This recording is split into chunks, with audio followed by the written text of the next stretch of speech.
that was an interesting thing you put in the letter this time, risk factors that you normally don't lay out. One of the risks that you laid out was an issue like how driverless cars could have an adverse impact on both Geico and on your auto companies.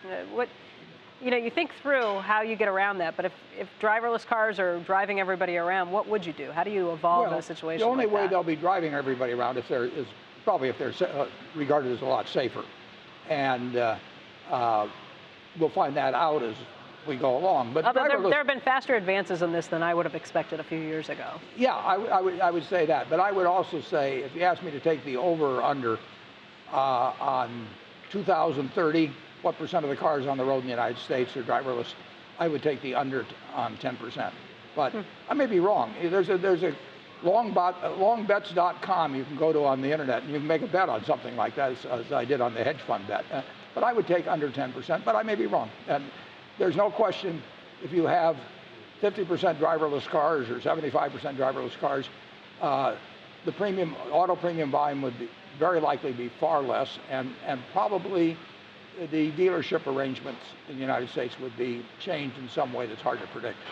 I understand the Geico issue and the Geico threat that comes with that. The dealerships, I mean, people would still need cars, no? Well, I think, well, we'll see, but maybe. But driverless cars would seem to me to be appealing on things much more than style and that sort of thing. I think that it would become a more homogeneous product. I may be wrong, but that's my impression. I have a couple of quotes that I wanted to run by you. Someone tweeted, "Don't take vacations, what's the point? If you're not enjoying your work, you're in the wrong job." It sounded a little like something you might say, but it was something that Donald Trump tweeted.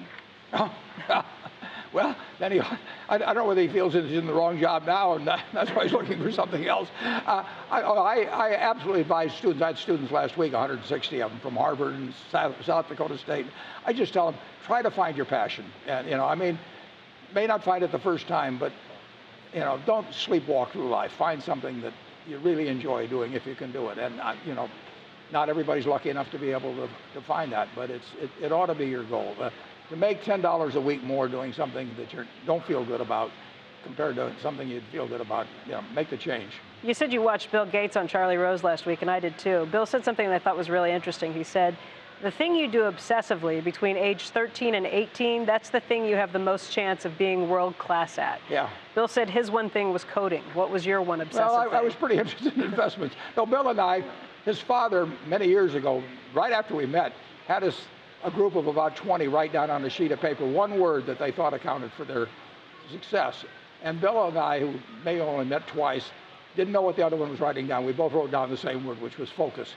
And he was focused on software, I was focused on investments. And it gave me a big advantage to start very young. There's no question about it.